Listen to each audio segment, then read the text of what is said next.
The ancient ship floated silently in the darkness between stars, looking like a giant sleeping creature made of metal, and something that might once have been alive. Its surface was covered in old scars from rocks and radiation that had hit it during countless years in space. Nobody knew how long it had been drifting there, waiting. Dr. Ross Williams pressed his face against the window of the research station and stared at the mysterious vessel. He had been studying old alien things for 20 years, but nothing had ever excited him like this discovery. The ship was beautiful in a strange way, with smooth curves that looked more like they had grown than been built by machines. "Still no response from the ship," said his assistant Amy, looking up from her computer screens. "We have tried everything we can think of. Radio signals, light patterns, even sending mathematical formulas. The ship just sits there like it is, asleep." Behind them, the research lab buzzed with activity. Scientists from dozens of different alien races had come to study the vessel. There were tall blue beings with too many arms, creatures that looked like walking crystals, and robots that spoke in electronic voices. All of them were trying to solve the same puzzle. The ship was clearly very advanced technology. Its hull seemed to be made of some kind of living metal that could repair itself. Inside, the corridors twisted and curved like blood vessels in a body. Everything about it suggested that whoever built it was far more advanced than any race currently living in the galaxy. "Look at these readings," Amy said, pointing to her screens. "The ship has some kind of brain activity, like it is thinking but very slowly, and there are power sources throughout the hull that we cannot identify." Dr. Williams nodded, still watching the ship through the window. They had been studying it for 3 months now, and every day brought new mysteries. The ship would let people board it and walk around inside, but it would not respond to any attempts to communicate or control it. The most interesting part was the center of the ship, where a chair-like structure waited in a round room. The chair was surrounded by flexible cables that moved slightly, as if they were reaching for something. Every time someone tried to sit in the chair, the ship would gently push them away. No matter how important or powerful the visitor was, the ship refused to accept them. "The council leaders are getting impatient," Amy said quietly. "They want answers, and they want them soon. There are rumors that something dangerous is coming from outside our galaxy, something that destroys entire star systems." Dr. Williams had heard the rumors too. Deep space sensors had detected strange signals from the void between galaxies. Whole regions of space seemed to be going dark, as if something was eating the stars themselves. The council believed this ancient ship might hold the key to stopping whatever was coming. "Have you seen the latest translation attempts?" Amy asked, pulling up another screen. The computer managed to decode some of the ship's memory banks. The builders called themselves the architects. They apparently seeded life throughout the galaxy billions of years ago. The translation was incomplete and full of gaps, but it painted a terrifying picture. The architects had faced something they called the Hungering Dark, an enemy that consumed not just planets and stars, but the very fabric of space itself. In desperation, they had built guardian ships like this one, designed to awaken when the threat returned. "The ship is waiting for someone," Dr. Williams said, reading through the translated text. "Someone with a specific genetic pattern. The architects called them the inheritors of the first spark, whatever that means." A commotion near the lab entrance caught their attention. Admiral Stone of the Galactic Defense Force was arguing with Dr. Martinez, the head of the research project. Their voices carried across the lab. "We have tested every major species in the galaxy," Admiral Stone was saying. "The hegemony sent their best pilots. The Watchers sent their wisest leaders. Even the machine collectives tried to interface with the ship. Nothing works. Science takes time," Dr. Martinez replied calmly. "We cannot rush this process. The ship will choose when it is ready." "Time is something we may not have," the Admiral shot back. "The dark region is expanding faster than our models predicted. We have lost contact with 3 more star systems. In the outer rim." Dr. Williams looked back at the ship floating outside the station. Somewhere in the galaxy was the person this ancient guardian was waiting for. The question was whether they would find them before whatever destroyed the architects came back to finish what it started. "Amy, pull up the genetic database," he said. Suddenly, We have been focusing on the major civilizations, the old established races. But what if the ship is looking for something newer, something that evolved after the architects disappeared? Amy's fingers flew over her keyboard. You mean the younger species? The ones that only recently joined galactic civilization? Exactly. Species that developed independently, without architect influence. Maybe that is what makes them special. The database showed hundreds of newer races, most of them primitive by galactic standards. Many had only discovered faster-than-light travel within the last few thousand years. Among them was a species called humans, who had made contact with galactic civilization just 80 years ago. Humans, Amy read from the database. Carbon-based bipeds from a world called Earth. They are known for being unpredictable and creative, problem solvers. Not particularly advanced technologically, but they have a talent for adapting to new situations. Dr. Williams studied the human genetic profiles on the screen. There was something about their DNA structure that seemed familiar, though he could not place exactly what it was. Their neural patterns were unusual too, showing high levels of chaos and creativity that most species lacked. Send a message to the human territories, he said. We need test subjects from their species. Start with individuals who work in space, preferably alone. The ship seems to prefer solitary types. Amy started composing the message while Dr. Williams turned back to watch the ancient vessel. The ship's bioluminescent pattern seemed brighter today, pulsing with what might have been anticipation. After eons of waiting, perhaps it sensed that its chosen pilot was finally within reach. Outside the station, stars continued to disappear. One by one as something vast and hungry approached from the darkness between galaxies. Time was running out for all of them. Tom Bradley was fixing a broken fuel pump in his cargo hold when the message came through. The small screen on his workbench flickered to life with an official council seal, which made him drop his wrench in surprise. People like him did not get messages from the Galactic Council. He wiped the grease from his hands and read the message twice before it made sense. The council wanted him to travel to Nexus Station immediately for some kind of emergency consultation. They did not explain what it was about, but they promised to pay for his travel and his time. For a salvage runner barely making enough money to keep his ship running, it was an offer he could not refuse. Tom looked around his cramped ship, taking in the patched walls and jury-rigged equipment that kept him alive in the void between stars. He was nobody special, just another human trying to make a living in a galaxy full of older and smarter races. Most aliens treated humans like curious children, too young and primitive to be taken seriously. The journey to Nexus Station took him through 3 different transport hubs, each one larger and more impressive than anything humans had built. He felt small and out of place among the alien travelers, most of whom ignored him completely. Humans were still new to galactic society, and many species considered them barely civilized. Nexus Station orbited a neutron star, its massive structure spinning slowly to create artificial gravity. Tom had never seen anything so large before. His escort, a tall reptilian being in council uniform, led him through corridors filled with creatures from across the galaxy. The diversity was overwhelming. Mr. Bradley, a voice called out as they entered a research facility. Tom turned to see a middle-aged human woman approaching with a tablet in her hands. I am Dr. Martinez. Thank you for coming so quickly.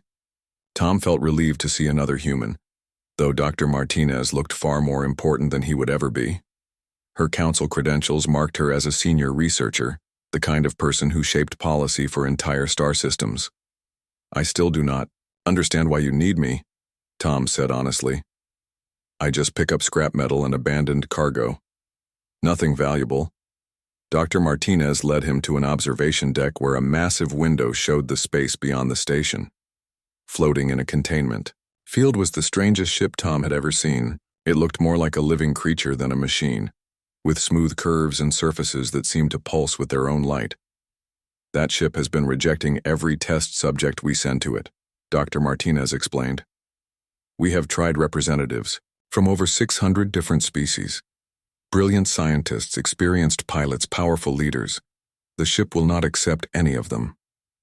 Tom stared at the alien vessel, feeling a strange sense of recognition that he could not explain. Something about its design seemed familiar, though he was certain he had never seen anything like it before.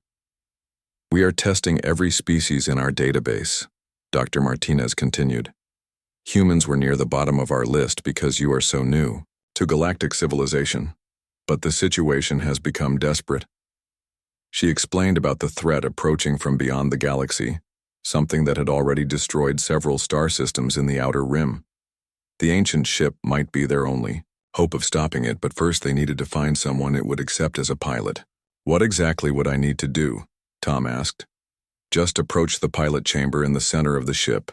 If it accepts you, we will know immediately. If not, you can return to your normal life with our thanks and a substantial payment for your time." Tom considered the offer. The payment alone would be enough to fix his ship properly and buy supplies for months, and if there really was something threatening the galaxy, he wanted to help if he could. The shuttle ride to the ancient ship was quiet, with Dr. Martinez and her security team saying little. Tom could feel their tension as they docked with the alien vessel. This test meant more to them than they were letting on. The moment Tom stepped aboard the ship, he felt something change.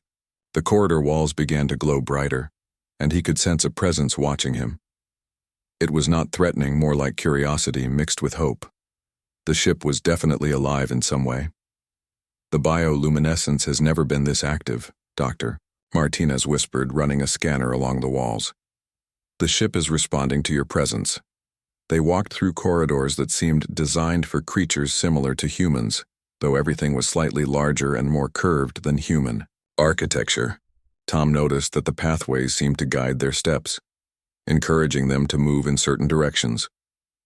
The pilot chamber was unlike anything Tom had imagined. The room was perfectly round, with a chair-like structure in the center surrounded by flexible cables that moved like they were alive. The walls pulsed with patterns of light that hurt to look at directly. "The cables have never moved like that before," Dr. Martinez said in amazement. "They are reaching toward you." Tom approached the pilot chair slowly, unsure of what to expect. The cables extended further, almost like they were inviting him to sit down. When he finally lowered himself into the chair, the ship's response was immediate and overwhelming. The cables wrapped around his arms and chest with gentle precision, and suddenly his mind exploded with images and sensations. He saw the galaxy as it had been billions of years ago, young and full of potential. He witnessed the rise and fall of countless civilizations, the patient work of the beings who had built this ship. The visions showed him the architects, the ancient race that had seeded the galaxy with life. They were tall and graceful, with an understanding of science that bordered on magic. But they had also been rigid in their thinking, bound by patterns and rules that they could not break. As the ship's consciousness touched his mind, Tom understood why it had waited so long for a human pilot. The architects had created their ships to be perfect, but perfection was not what was needed to fight the coming darkness. What was needed was the ability to think in new ways, to find solutions that logic alone could not reach. "You are the bridge," a voice spoke directly into his thoughts. "Flesh that dreams of impossible things, mind that shapes reality through will alone. We have waited so long for one like you." The ship came alive around them, systems that had been dormant for millions of years suddenly humming with power. Tom found himself understanding the vessel's capabilities without being taught, as if the knowledge had always been part of him. He was no longer just Tom Bradley, salvage runner from the outer rim. He was the chosen pilot of an architect guardian ship, and the fate of every living thing in the galaxy now rested in his hands. The ship's mind flowed into Tom's consciousness like warm water, carrying with it memories that stretched back to the beginning of recorded time. Through the neural connection, he could feel the vessel's joy at finally finding a compatible pilot, after eons of waiting alone in the darkness of space. Information poured into his awareness faster than any human brain should have been able to process, but somehow Tom understood it all. The ship's name was Harmony, and it was not just a machine but a living entity grown from architect biotechnology over the course of centuries. Every system, every component had been cultivated like a plant until the entire vessel achieved consciousness. "The readings are off the scale," Dr. Martinez said. her voice seeming to come from very far away as Tom sank deeper into the neural link. The ship is drawing power from sources we cannot even detect. Through Harmony's senses, Tom could perceive space in ways no human had ever experienced. He saw gravitational currents flowing between stars like invisible rivers, quantum fluctuations that connected all matter in the universe, and the subtle vibrations that held reality itself together. It was beautiful and terrifying at the same time, but mixed with the wonder was a growing sense of urgency. Harmony shared its memories of the approaching threat, showing Tom visions that made his blood run cold. The enemy was not like any form of life he could imagine. It existed partially outside normal space and time, consuming not just matter and energy, but the very structure of reality itself. The hungering dark, Tom said, speaking the name the architects had given their ancient enemy. It has devoured entire galaxies, leaving nothing but empty void where billions of stars once shone. The ship's hull began to transform around them, surfaces that had appeared damaged revealing themselves to be adaptive systems coming online. What the researchers had taken for battle scars were actually functional modifications, tools the ship would need for the fight ahead. "How long do we have?" Dr. Martinez asked, though Tom could tell from her expression that she feared the answer. Through Harmony's long-range sensors, Tom could see the approaching darkness more clearly than the station's instruments ever could. "Closer than your scientists think. The dark does not just consume matter. It eats the quantum substrate that carries information through space. Your monitoring stations are blind to its true approach." The connection with Harmony deepened, and Tom felt his individual identity beginning to merge with the ship's ancient consciousness. It was not unpleasant, more like finding a part of himself that had always been missing. The ship needed him to be more than just a pilot. It needed a partner who could think beyond the rigid patterns that had limited the architects. "We are not the only Guardian ship," Tom realized as Harmony shared more of its memories. "There are 6 others scattered across the galaxy, all waiting for pilots like me." "Other humans?" Dr. Martinez asked. "Not necessarily human, but similar. Species that evolved after the architects disappeared. Races that developed creativity and unpredictability as survival traits." Tom paused as more information flowed through the link. "But humans seem to have the strongest expression of what the ships need." Through the station's communication systems, Tom began sending out specific requests. He needed salvage runners, cargo haulers, asteroid miners, people who worked alone in the dangerous spaces between stars, who had learned to solve problems with limited resources and boundless imagination. "Why those types of people?" Dr. Martinez asked. "Because they think differently," Tom explained, his voice now carrying harmonics from the ship's communication systems. "Military pilots are trained to follow procedures. Scientists work within established theories, but someone who hauls cargo through pirate-infested space has to be ready for anything." The first candidate arrived within hours, a young woman named Lisa who had been mining asteroids in a nearby system when the message reached her. She was suspicious and nervous, clearly uncomfortable with the attention from council officials. "You want me to bond with an alien ship to fight monsters from outside the galaxy?" she said after hearing the explanation. "Either this is the most important thing that has ever happened, or you are all completely insane." "Both can be true," Tom replied, his awareness now spanning both his original human consciousness and Harmony's vast memory banks. "But we are running out of time." The second Guardian ship hung lifeless around a red dwarf star, its hull cracked and scarred from some ancient battle. Through Harmony's sensors, Tom could feel its dormant consciousness stirring as they approached, with Lisa aboard her shuttle. "This one fought Dark Scouts," Tom said, reading the damage patterns through the neural link. "It held them off, but at great cost. The pilot chamber is damaged, but the core consciousness survived." Lisa approached the wounded ship with obvious fear, but also with the determination that had kept her alive during years of solo mining operations. When she finally made contact with the vessel's neural interfaces, the bonding process was violent and painful as damaged systems struggled to reconnect. But it worked. The ship, which called itself Echo, began to regenerate around its new pilot. Hull breaches sealed as living metal flowed like water to repair the damage. Within hours, It was ready to fight again. 2 ships, Tom said as their small fleet prepared to jump to the next location. 5 more to find and not much time left. The 3rd ship was easier to awaken. It had maintained itself perfectly while orbiting a pulsar, using the stellar radiation to power its systems during the long wait. Its chosen pilot was Mark, a cargo hauler whose ship had been in the area when Harmony's sensors detected him. The 4th ship required more convincing. Dr. Sarah Kim, a xenobiologist who had been studying unusual life forms in the Outer Rim, initially refused to believe the situation was real. Only when Dark Scouts attacked the system where they found her did she agree to bond with the ancient vessel. By the time they located the 5th ship, the enemy's influence was becoming visible. Across the galaxy, entire star systems flickered and went dark as reality itself was consumed. Refugee fleets fled toward the galactic core, bringing terrifying reports of planets that simply ceased to exist. The pattern is accelerating, Tom reported through the neural network that now connected all 5 awakened ships. The human pilots could communicate directly through their bonds with the vessels, sharing thoughts and emotions across vast distances. The 6th ship was found defending a colony world against Dark Scouts, its pilot already chosen during the middle of battle.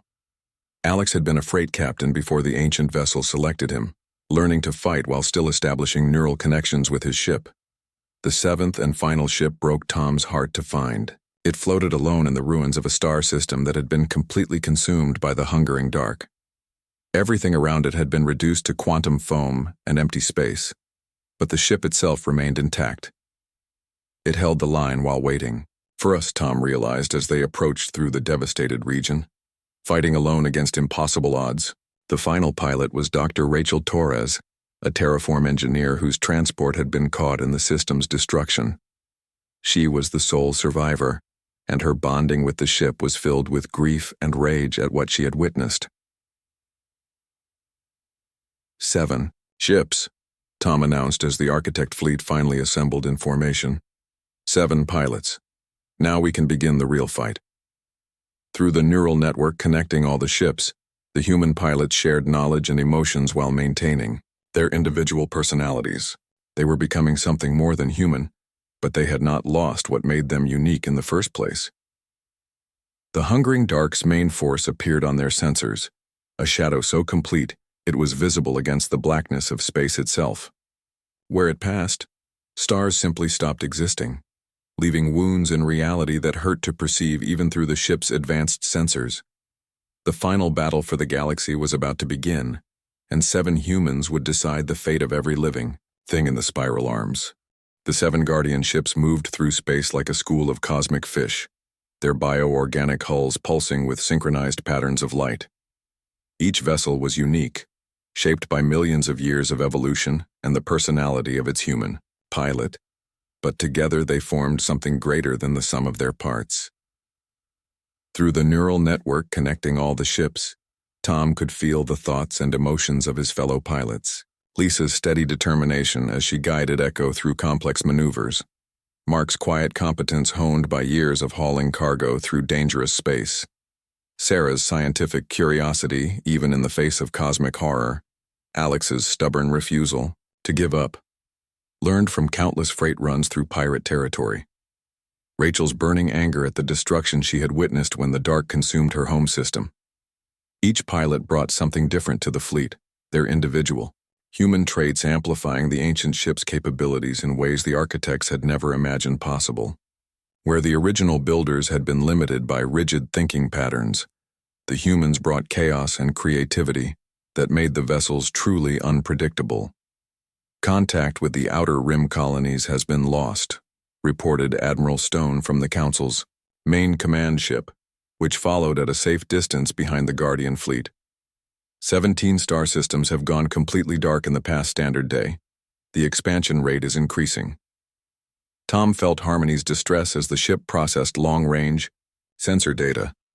The hungering dark was not just approaching, it was accelerating.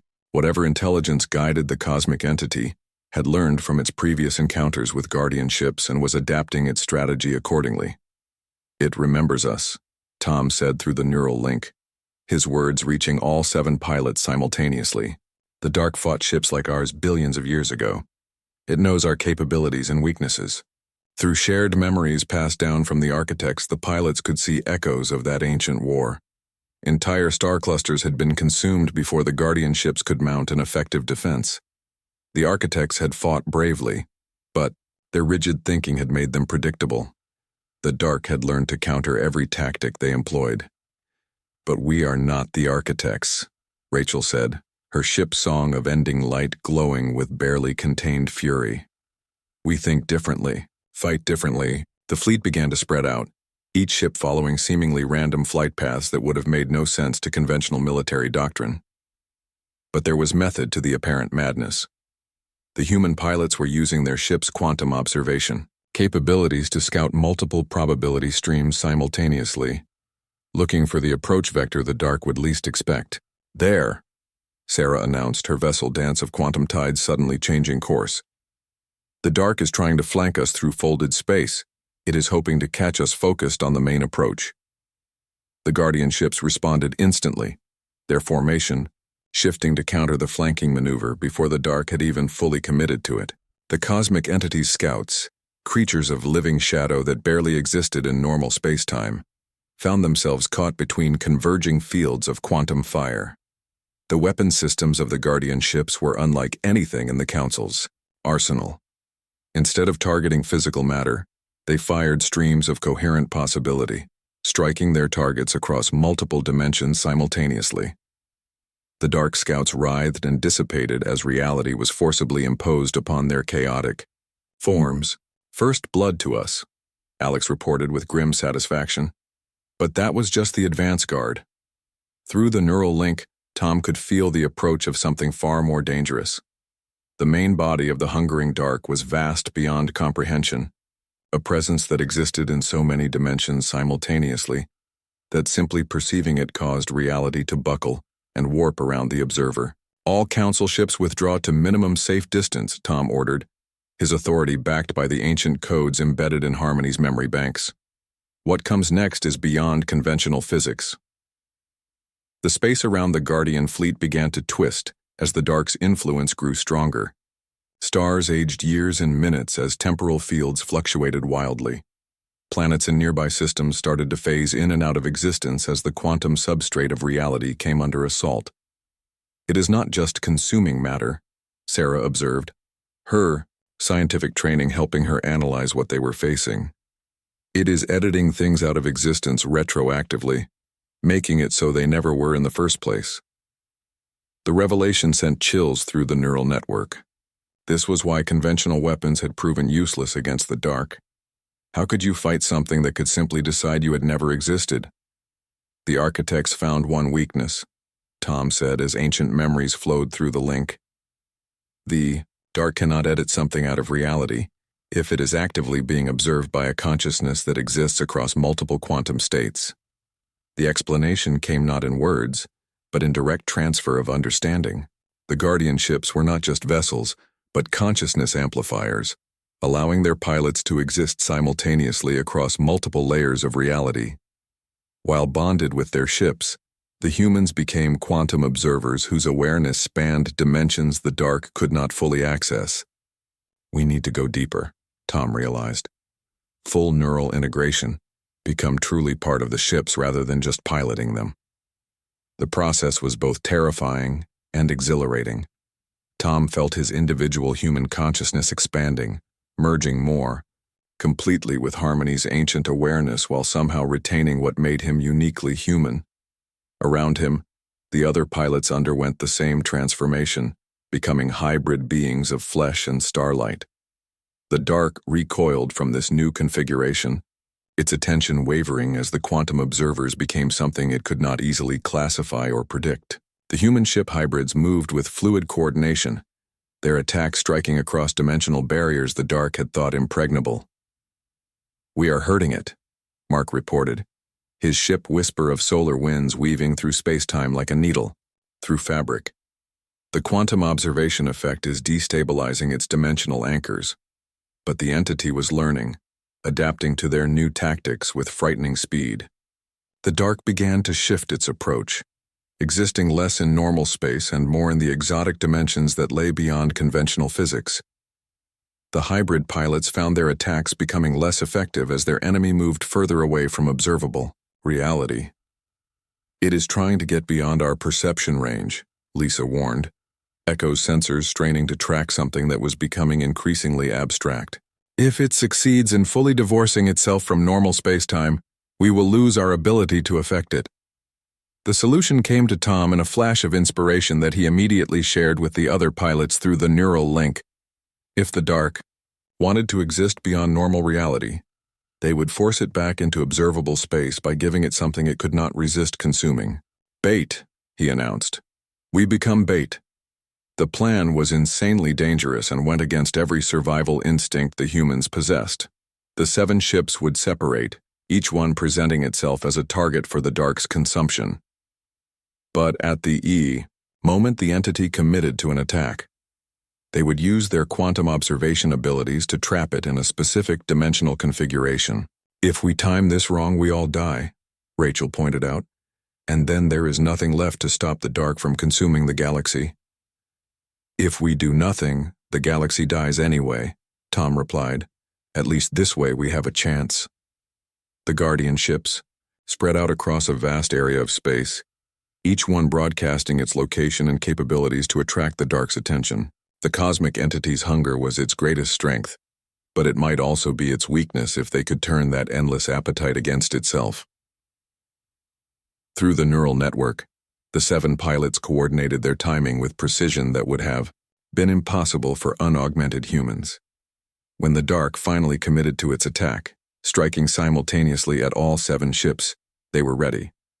The quantum observation effect activated at precisely the same moment across all vessels, locking the dark into a single-dimensional framework where it could be engaged directly. For the first time in the battle, the cosmic entity was forced to exist entirely within normal spacetime. The Guardian ships struck with everything they had, pouring coherent streams of imposed reality into the dark's chaotic form. The entity writhed and contracted, its vast consciousness reeling from the unexpected assault. But even wounded, the hungering dark was far from defeated, and the quantum lock holding it in normal space would not last forever. The real battle was just beginning. The wounded entity thrashed against the quantum bonds holding it in normal space, its alien screams rippling through dimensions that human minds were never meant to perceive. Through their neural links with the Guardian ships, the 7 pilots felt the dark's pain and rage as waves of distorted reality crashed against their consciousness like a psychic storm. Tom gritted his teeth and maintained his focus as Harmony shuddered from the dimensional feedback. Around him, the other ships were having similar difficulties keeping the quantum lock stable. The dark was learning even while trapped, probing for weaknesses in the imposed reality matrix that held it prisoner. "The lock is degrading," Sarah reported, her ship's sensors tracking minute fluctuations in the quantum field. "We have maybe 10 minutes before it breaks free." Through the neural network, Tom could feel the exhaustion of his fellow pilots. Maintaining the quantum observation effect required constant mental effort, and the dark struggles were making it exponentially harder. Lisa's ship Echo was showing stress fractures in its bioorganic hull. Alex's vessel had shut down non-essential systems to channel more power to the dimensional anchors. "We cannot destroy it," Rachel said, her voice tight with strain as Song of Ending Light weathered another reality storm. "It is too big, too alien. Even if we pour everything we have into attacking it, we will just make it angry." The realization hit Tom like a physical blow. The architects had tried brute force against the dark and failed. Every Guardian ship in their ancient fleet had eventually been overwhelmed by the entity's vast hunger. Firepower alone would never be enough to stop something that had devoured entire galaxies. But as the thought formed in his mind, another memory surfaced from Harmony's ancient databanks. Not a memory of battle, but of the architects themselves, in their earliest days. Before they became rigid and predictable, they had been creators seeding the galaxy with life and possibility. "We are not fighting it," Tom said suddenly, the solution crystallizing in his awareness. "We are teaching it." The concept was so alien to military thinking that it took several seconds for the other pilots to understand what he meant. But as the idea spread through the neural network, Tom felt their growing excitement mixed with terror at the audacity of what he was proposing. "You want to show a cosmic horror how to create instead of consume?" Mark asked, his ship whisper of solar winds barely maintaining position as another dimensional wave nearly tore it apart. "It is not evil," Tom explained, his understanding deepening as Harmony shared more of its ancient wisdom. "The dark does not consume out of malice, it devours because that is simply what it is, what it has always been. But intelligence can learn, can change, can grow." The plan was insane by any rational measure. Instead of attacking the trapped entity, they would try to teach it new concepts, new ways of existing that did not require the consumption of everything around it. The risk was enormous. If they failed, the dark would break free with even greater power and knowledge of their capabilities. But Tom could see no other option. Through the quantum lock, he was getting glimpses of the entity's true nature. The dark was ancient beyond imagination, older than galaxies, but it was also profoundly lonely. It had wandered the void between universe for eons, consuming everything it encountered because it had never learned there was any other way to interact with reality. "We show it creation," Tom decided. "We show it what it means to build instead of destroy, to nurture instead of consume." The 7 Guardian ships moved into a new formation, surrounding the trapped entity in a complex geometric pattern that had meaning beyond simple spatial relationships. Through their quantum observation abilities, they began to project concepts directly into the dark's consciousness. The process was agonizing. The pilots had to maintain the quantum lock while simultaneously opening their minds to an alien intelligence vast enough to swallow galaxies. Tom felt his individual consciousness stretching to its limits as Harmony channeled streams of creative energy through the neural link. They showed the dark, the birth of stars from clouds of hydrogen and dust, the formation of planets as gravity sculpted matter into new shapes, the spark of life emerging from chemical soup on countless worlds, the slow evolution of consciousness from simple reactions to complex thought.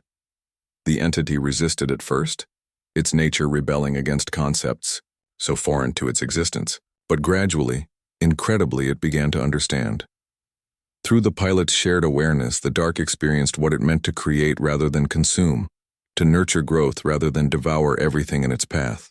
"It is working," Lisa whispered through the neural link, her voice filled with wonder.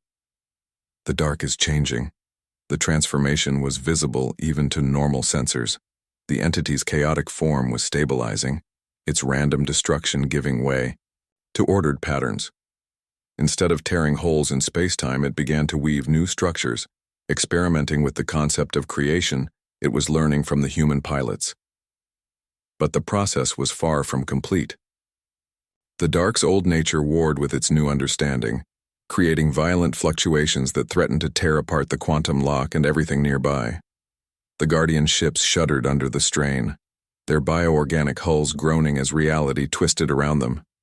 "Hold the line," Tom called through the neural network, his own consciousness fragmenting under the pressure of maintaining contact with something so vast and alien. "It needs time to fully integrate what we are teaching it." Through Harmony's sensors, he could see the other council ships retreating to safer distances as space itself became unstable around the transformation zone. Admiral Stone was broadcasting urgent requests for status updates, but Tom could not spare the attention to respond. Every fragment of his awareness was focused on guiding the dark through its metamorphosis. The entity's struggles were becoming less violent as it began to truly understand the concepts they were sharing. Tom felt a moment of profound connection as the dark experienced wonder for the first time, marveling at the beauty of creating something from nothing instead of reducing everything to void. "Look," Sarah said, her scientific training helping her interpret the readings from her ship's instruments. "The dark is trying to create something. It is gathering matter from the quantum foam and attempting to build structures. The first attempts were clumsy and unstable, collapsing almost as soon as they formed. But the dark was learning with frightening speed, each failure teaching it new lessons about the nature of creation. Soon it was forming stable patterns. Then, Simple structures, then increasingly complex arrangements of matter and energy. Stars, Alex breathed in amazement. It is making stars. The newborn suns flickered to life in the void where moments before there had been only consuming darkness. They were crude and unstable compared to naturally formed stars, but they were undeniably acts of creation rather than destruction. The dark was learning to build instead of tear down. Hours passed as the entity continued its transformation, guided by the patient instruction of the 7 human pilots. Tom felt his individual identity slipping away as the neural connection deepened, his consciousness becoming part of something larger, while somehow remaining uniquely human. The breakthrough came when the dark finally understood the concept of nurturing growth, rather than simply creating static objects. It began to seed its newborn stars with the potential for planets, for life, for consciousness. The entity that had consumed entire galaxies was becoming a cosmic gardener. "The quantum lock is holding," Mark reported, though his voice was strained with exhaustion. "But we cannot maintain this level of integration much longer. Our human brains were not designed for this kind of connection." Tom nodded, feeling the same limitations pressing against his consciousness. They had accomplished something unprecedented, but the cost was pushing them all beyond their breaking points. Soon they would have to trust that the dark's transformation was complete enough to sustain itself. "Begin withdrawal sequence," Tom ordered. "Gradual reduction of neural contact while maintaining observation protocols." The process of separating from the dark's consciousness was almost as difficult as the initial connection had been. The entity did not want to lose its teachers, reaching out with tendrils of thought to maintain the link. But gradually, carefully, the pilots extracted themselves from the vast alien mind. When the quantum lock finally released, Tom held his breath waiting to see what would happen. For a moment, the dark seemed to waver between its old nature and its new understanding. Then, decisively, it chose creation over consumption. The entity began to spread through the galaxy, but instead of devouring stars, it nurtured them. Dead systems that had been consumed during its approach suddenly blazed with new light as the dark seeded them with fresh potential. Planets that had been reduced to quantum foam reformed, ready to support life once again. "Incredible," Dr. Martinez said over the communication channel, her voice filled with awe. "It is reversing the damage it caused, bringing back systems it had previously destroyed." Through his fading connection with the entity, Tom felt its gratitude and wonder at the new possibilities its teachers had shown it. The dark had spent eons consuming because it had known no other way to interact with reality. Now it had learned to create, to nurture, to build rather than destroy. The 7 Guardian ships slowly regrouped, their pilots exhausted but triumphant. They had saved not just their galaxy, but countless others that the dark might have consumed in its endless journey through the void. More importantly, they had transformed a force of destruction into an agent of creation. "Status report," Admiral Stone requested over the communication channel. "Mission accomplished," Tom replied, his voice hoarse from the strain of the neural connection. "The threat has been neutralized and converted. The galaxy is safe." As the adrenaline of battle faded, Tom began to understand what they had truly accomplished. Humanity had passed its first test as members of galactic civilization not through superior firepower or advanced technology, but through their uniquely human ability to see possibilities where others saw only problems. The architects had tried to fight the dark with logic and predetermined patterns. They had failed because they could not think beyond their own limitations. But humans, with their chaotic creativity and stubborn refusal to accept that any problem was truly unsolvable, had found a third option that no one else had even considered. The Guardian ships began their journey back to inhabited space, carrying with them the knowledge that humanity had earned its place among the stars not as conquerors or subjects, but as teachers and bridges between what was and what could be. Behind them, the entity once known as the Hungering Dark continued its work, seeding the void with new stars and the promise of life yet to come. Tom settled back into Harmony's pilot chamber, the neural connection maintaining a comfortable background, presence in his mind. The ship's consciousness was content, its ancient purpose finally fulfilled. Together, human and architect technology had accomplished something neither could have achieved alone. The galaxy was safe, humanity had proven its worth, and somewhere, in the vast darkness between stars, a cosmic force that had once devoured entire civilizations was learning the joy of creation. It was, Tom thought with a tired smile, a pretty good day's work.